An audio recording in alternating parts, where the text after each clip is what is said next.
નમસ્તે મિત્રો, શ્રીમદ ભાગવત મહાપુરાણના મહાત્મ્યના બીજા અધ્યાયના 76મા શ્લોકમાં કહેવામાં આવ્યું છે, ભાગ્યોદયેન બહુજન્મ સમર્જિતેન સત્સંગમમ લભતે પુરુષો યદા વૈ અજ્ઞાન હેતુકૃત મોહમદાંધકારમ નાશમ વિધાય ઇતદોદયતે વિવેકઃ.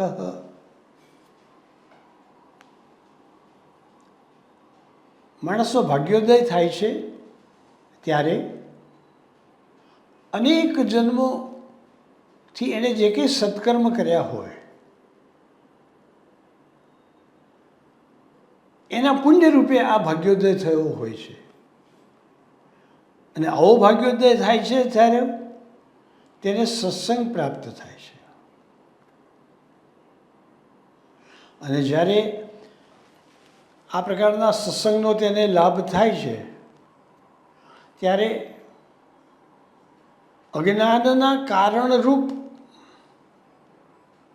મોહરૂપી જે અંધકાર છે અને અભિમાન છે, અજ્ઞાનકૃત મોહ મદાંધકાર, એનો નાશ કરનારો વિવેક તેને પ્રાપ્ત થાય છે. જ્યારે અંતઃકરણમાં વિવેક આવે છે ત્યારે આ તમામ પ્રકારના દોષ અને દૂષણો છૂટી જાય છે. પણ એવો વિવેક એમને એમ આવી જતો નથી, એ સત્સંગથી પ્રાપ્ત થાય છે. સત્સંગ એટલે સત્પુરુષનો સંગ.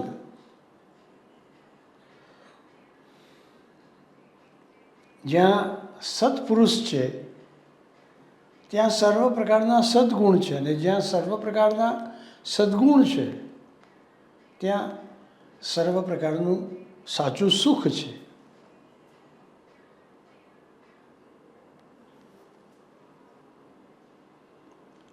સત્સંગના કેટલા બધા લાભ છે. કલ્પદ્રુમઃ કલ્પિતમેવ સૂયતે સા કામધુક કામિતમેવ દોગ્ધિ ચિંતામણી ચિંતિતમેવ દત્તે સતામ હિ સંગઃ સકલમ પ્રસૂયતે.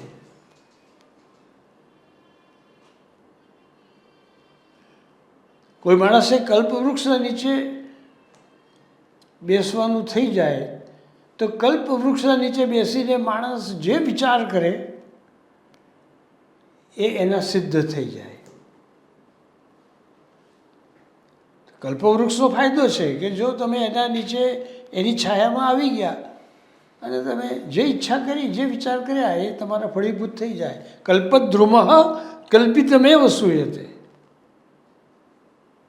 સા કામધુક કામિતમેવ દોગ્ધિ. કામધેનુ ગાય, એનું નામ જ છે કામનાની પરિપૂર્તિ કરનારી ગાય. તમારી જે કામના હોય એ તમારી કામનાને એ ફળીભૂત કરે, એની પરિપૂર્તિ કરે. ચિંતામણી ચિંતિતમેવ દત્તે. ચિંતામણી વિશે એવું કહેવામાં આવે છે કે એ જેની પાસે હોય એ જે વિચાર કરે, જે વસ્તુ માગે એ વસ્તુ એને મળી જાય. પણ આ બધી વસ્તુઓ વિવેકપૂર્ણ હોતી નથી. એનામાં આપવું ન આપવું એનો વિવેક હોતો નથી. એ તો માગે તો મળી જાય, અને એમાં નુકસાન છે. કોઈક વાર નુકસાન પણ છે, કોઈક વાર ઓછું અને અધૂરું પ્રાપ્ત થઈ જાય એવું પણ બની શકે છે.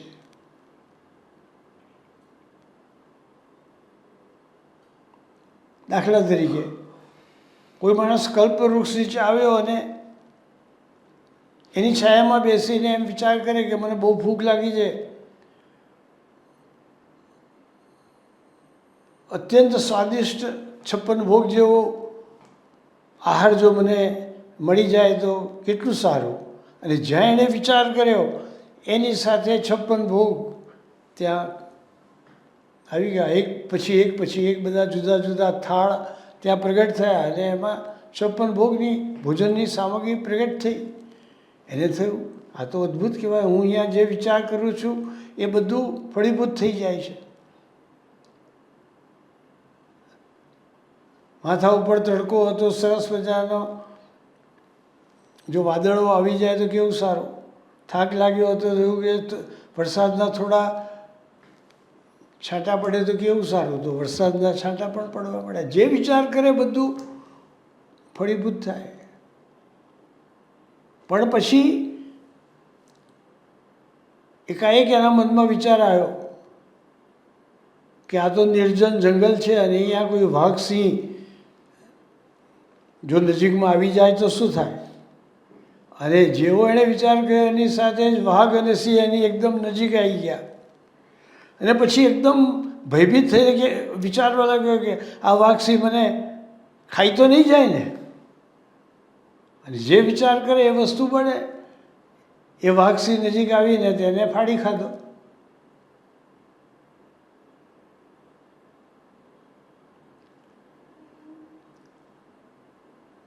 તો કોઈક વાર આવી રીતે ખોટા અને ખરાબ વિચાર કર્યા હોય તો એનું નુકસાન પણ થાય, અને કોઈક વાર ઓછા ને અધૂરા વિચાર કર્યા હોય તો એટલું જ મળે.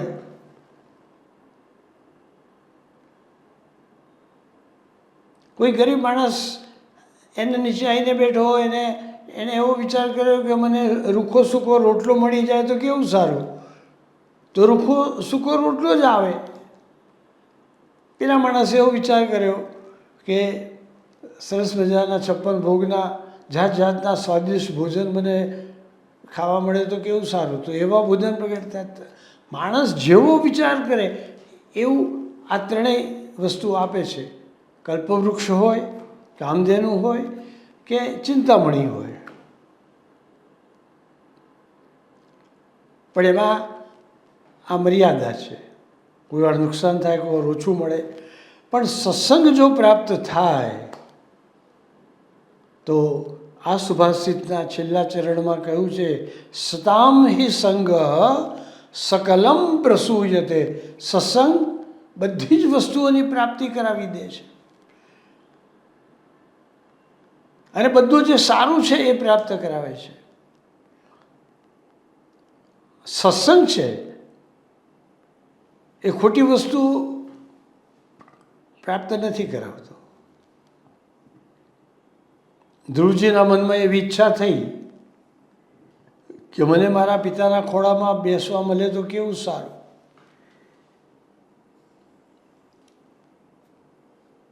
એની અપર માતા સુનીતિના મેણાથી ક્રોધિત થઈ ઘર છોડીને એ નીકળી ગયો. એની માતા સુનીતિએ કહ્યું કે બેટા આપણા આ દુઃખનું નિવારણ તો ઈશ્વર કૃપા કરે તો જ થાય. ઈશ્વર પરિસ્થિતિને પલટે અને હું અણમાનીતી છું એને બદલે તારા પિતા ઉત્તાનપાદ રાજાની માનીતી રાણી બનું તો થાય. અત્યારે તો સુરુચિ એમની માનીતી રાણી છું, હું તો અણમાનીતી છું. ભગવાનની કૃપા પ્રાપ્ત કરવા શું કરવું પડે તો કે વનમાં જઈને તપશ્ચર્યા કરવી પડે. તો ધ્રુવજી એની માતાને કહીને નીકળી ગયા કે હું વનમાં તપશ્ચર્યા કરવા જાઉં છું. રસ્તામાં નારદજી મળ્યા. નારદજી એને સમજાવવાનો પ્રયત્ન કરે, તું બાળક છે, બાળકે બહુ મોટા માણસો એને જે કહે કે એનું ખોટું ન લગાડવું જોઈએ. આજે આવું કંઈક બોલે છે, કાલે પાછું એમને એમની ભૂલ સમજાશે તો એ પાછું આજે એ ધિક્કાર બતાવે છે, કાલે પાછું કદાચ પ્રેમ પણ બતાવે. ધ્રુવે કહ્યું કે ના, મારી આ અપર માતા ક્યારેય મારા ઉપર પ્રેમ બતાવતી નથી, હંમેશા ધિક્કાર જ મારા ઉપર રાખતી હોય છે. મારે તો તપશ્ચર્યા કરવી જ છે, ગમે તે થાય હું તપશ્ચર્યા કરવા જવાનો જ છું, જઈ જ રહ્યો છું. કેવી રીતે કરવી, ક્યાં કરવી? નારદજી જેવા મહાન સંતનો સત્સંગ થયો તો ધ્રુવજીને જ્યારે જોયું કે હવે આ કોઈ પ્રલોભનમાં લોભાતો નથી, આ કશું માનતો નથી, આ પોતાના નિશ્ચય માટે અડગ છે, ન નિશ્ચિતાર્થાત વિરમંતી ધીરા, આ એટલો ધૈર્યવાન છે કે એણે જે નિશ્ચય કર્યો છે એમાંથી એ પાછો ફરવાનો નથી. તો એમણે કહ્યું કે અહીંયા મધુબન છે, યમુનાજીના કિનારા ઉપર, ત્યાં જા, ત્યાં તપશ્ચર્યા કર, અને હું તને ઓમ નમો ભગવતે વાસુદેવાય એ 12 અક્ષરનો મહામંત્ર આપું છું. આ મંત્રનો તું સતત જાપ કરતો રહેજે. આ મંત્રના પ્રભાવથી, યમુનાજીના પ્રભાવથી અને તપને લીધે તારી ઇન્દ્રિયો શુદ્ધ થતાં તને પરમાત્માના દર્શન થશે, તારી બધી ઈચ્છાઓ પૂર્ણ થશે. નારદજીના ઉપદેશને શિરોધાર્ય કરીને ધ્રુવજી ચાલવા લાગ્યા, અને ધ્રુવજીએ જે જગ્યા બતાવી હતી ત્યાં યમુનાજીના કિનારે મધુબનમાં કઠોર તપશ્ચર્યા કરી. એક પગ ઉપર ઊભા રહીને તપશ્ચર્યા કરી. પહેલાં ફળફળાદી ખાધા, આપમેળે ખરી પડેલા પાંદડા વગેરે ખાધું, પછી કેવળ પાણીનું સેવન કર્યું, પછી કેવળ વાયુનું જ ભક્ષણ કર્યું, અને બધું જ એમણે ખાવા પીવાનું છોડી દીધું. ધ્રુવજીના તપથી ભગવાન પ્રસન્ન થયા. ભગવાન એને દર્શન આપવા માટે આવ્યા. પણ તમે ક્યાં જાઓ છો એવું પૂછ્યું ત્યારે ભગવાને કહ્યું કે ભક્ત દિદૃક્ષયા, એટલે કે હું મારા ભક્તના દર્શન કરવા જાઉં છું. આટલી નાની ઉંમરનો આ ભક્ત એણે કેવી કઠોર તપશ્ચર્યા કરી છે, કેવી અનન્ય ભાવથી એણે મને પ્રાપ્ત કરવા માટેની સંકલ્પના કરી અને આ તપશ્ચર્યા કરી છે. એનું શરીર કેટલું તપશ્ચર્યાથી પરિષ્કૃત થયું છે, એનું મન કેટલું નિર્મળ બન્યું છે, એના મનમાં કેટલી અપાર ભક્તિ ભાવના ઉત્પન્ન થઈ છે. ભગવાને પ્રસન્ન થઈ અને એમને વરદાન આપ્યા. સુકાઈ ગયેલી ઇન્દ્રિયો હતી એ ઇન્દ્રિયોને ફરીથી પાછી એમણે સ્વસ્થ બનાવી, રસમય બનાવી. પિતાના ખોળામાં બેસવાની વાત લઈને આવેલા. ભગવાને કહ્યું કે ધ્રુવજી, તમારું તપ એવું છે કે હું તમને 36,000 વર્ષ સુધીનું આખા પૃથ્વી ઉપરનું એવું રાજ્ય પ્રદાન કરું છું. અને એ ધ્રુવજીને ભગવાને એક તારા ઉપર, જેને આપણે ધ્રુવનો તારો કહીએ છીએ, ત્યાં પણ પછી સ્થાન આપ્યું. આ બધા ફળની પાછળનું કારણ સત્સંગ છે. થોડીક વાર માટે પણ જો સત્સંગ કર્યો હોય, સંત તુલસીદાસજી કહે છે, એક ઘટી આધી ઘટી આધી મેં બુનિયાદ, તુલસી સંગત સંત કી કટે કોટી અપરાધ. એક ઘડી માટે તમે સત્સંગ કરો તો પણ એનું ઘણું મોટું ફળ છે. અરે એક ઘડી માટે ના કરી શકો, અડધી ઘડી માટે કરો તો પણ, એની અડધી ઘડી માટે કરો તો પણ, એક ઘટી આધી મેં બુનિયાદ, અડધાની પણ પાછી અડધી.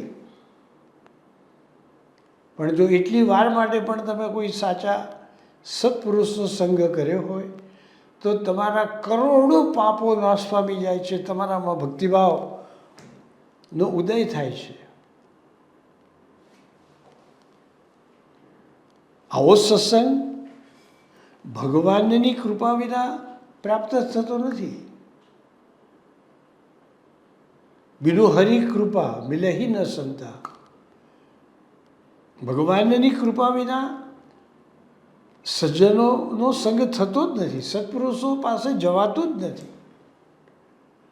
અને જો સત્પુરુષો પાસે જવાનું સૌભાગ્ય પ્રાપ્ત થઈ ગયું તો પેલા શરૂઆતમાં આપણે જોયું તે પ્રમાણે કલ્પવૃક્ષ પાસે જવાથી જે મળે,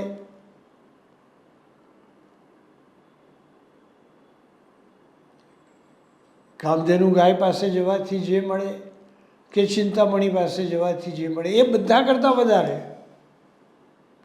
કારણ કે સત્સંગથી આપણામાં જ્ઞાનનો ઉદય થાય છે, વિવેકનો ઉદય થાય છે, પુણ્યનો ઉદય થાય છે. પુણ્યોનો ઉદય થાય એટલે સ્વર્ગ જેવા સુખોની પ્રાપ્તિ થાય છે. સ્વર્ગ સત્વગુણોદય, સત્વગુણનો ઉદય થયો એટલે સ્વર્ગ જેવા સુખો, શાશ્વત સુખો, બહારના ઘડીકમાં આવે ને ઘડીકમાં જાય એવા, આગમાં પાઈનો અનિત્ય, એવા આવવાને જવાના સ્વભાવવાળા અનિત્ય સુખો નહીં, પણ શાશ્વત કાળ માટેના સુખો આપણને ભગવાનના સ્વરૂપનો સાક્ષાત્કાર થાય છે, ભગવાનની કૃપાની પ્રાપ્તિ થાય છે, ભગવાનના સ્વરૂપાનંદની અનુભૂતિ થાય છે. આવા અનેક પ્રકારના ઉત્કૃષ્ટ પ્રકારના આંતરિક સુખોની પ્રાપ્તિ આપણને સત્સંગથી થાય છે. નારદજી એ અનેક લોકોને માર્ગદર્શન આપી અને એમને ભગવાનના સ્વરૂપનો સાક્ષાત્કાર કરાવ્યો છે. પ્રહલાદ જેવા પ્રહલાદ પણ મહાન ભગવાનના ભક્ત થયા. તેની પાછળ પણ નારદજીનો સંગ જ જવાબદાર છે. હિરણ્યકશિપુની પત્ની કાયાધુ નારદજીના આશ્રમમાં રહી હતી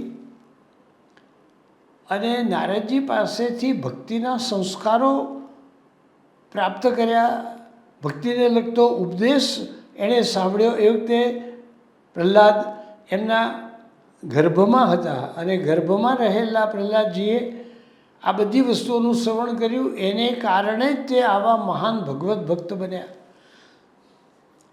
નારદજીના સત્સંગના પ્રતાપથી બીજા બધા જે પ્રહલાદના ભાઈઓ હતા, એકનું નામ હલાદ હતું, એકનું નામ અનુહલાદ હતું, એકનું નામ સંહલાદ હતું, એ બધા કાળના ક્રમમાં ક્યાંય ખોવાઈ ગયા. કોઈને ખબર જ નથી કે હિરણ્યકશિપુના આવા કોઈ બીજા પુત્રો હતા. પણ પ્રહલાદનું નામ એક પુણ્ય શ્લોક વ્યક્તિ તરીકે જ્યાં સુધી આ ધરતી ટકેલી છે ત્યાં સુધી મહાન ભગવાન ભક્તોમાં ધ્રુવ, પ્રહલાદ, અંબરીશ, વિભીષણ આ બધાના નામ હંમેશા સાથે લેવાય છે. તો એ ભલે અસુરના પુત્ર, હિરણ્યકશિપુના પુત્ર, પણ નારદજીના સત્સંગથી જે ભક્તિના સંસ્કારો પ્રાપ્ત થયા એને કારણે આવી નવદા ભક્તિની વાત કરનારા પ્રહલાદજી મહાન ભગવત ભક્ત બન્યા અને જગતને માટે કેવી રીતે ભક્તિ કરવી જોઈએ તેની એક ઉત્તમ ઉદાહરણરૂપ જીવન પદ્ધતિ એમણે સદાયને માટે ધારણ કરી રાખી. તો સત્સંગથી આપણને અનેક પ્રકારના સાત્વિક લાભ તો થાય જ છે, સાત્વિક સુખની પ્રાપ્તિ તો થાય જ છે, અને સાથે સાથે સત્સંગ આપણને ભગવાનના સ્વરૂપની પણ પ્રાપ્તિ કરાવે છે અને જે પરમ ઉત્કૃષ્ટ પ્રકારનો જે આનંદ કહેવાય એ ભગવત સ્વરૂપાનંદની અનુભૂતિ સુધીનું ફલ પણ આપણને પ્રાપ્ત કરાવે છે. માટે જ્યારે જ્યારે પણ જેટલા સમય માટે પણ આપણને સત્સંગ પ્રાપ્ત થતો હોય તો એ સત્સંગ આપણે કરી લેવો જોઈએ. શ્રી વલ્લભાચાર્ય મહાપ્રભુજી સેવા, સ્મરણ અને સત્સંગ એ ત્રણેય કરતા રહેવાનો હંમેશા અનુરોધ કરે છે. સ્મરણમ ભજનમ ચાપી ન ત્યાજ્યમ ઇતિ મે મતિઃ નિવેદનમ તો સ્મર્તવ્યમ સર્વથા તાદૃશૈ જનૈઃ. જે તાદૃશી લોકો છે જે ભગવાનની સાથે સંકળાયેલા સત્પુરુષો છે એવા તાદૃશી સંતોની સાથે રહી અને આપણું પરમાત્મા સાથે નિવેદન થયેલું છે, આપણું પરમાત્મા સાથે સંબંધ થયેલો છે એનું સ્મરણ કરતા રહી અને આપણે આપણા જીવનને સત્સંગના આધારે ભગવત પરાયણ બનાવવું જોઈએ અને એ ભગવત પરાયણતા આવતા આપણે જીવનના પરમ સુખને પ્રાપ્ત કરવા સમર્થ બની શકીશું.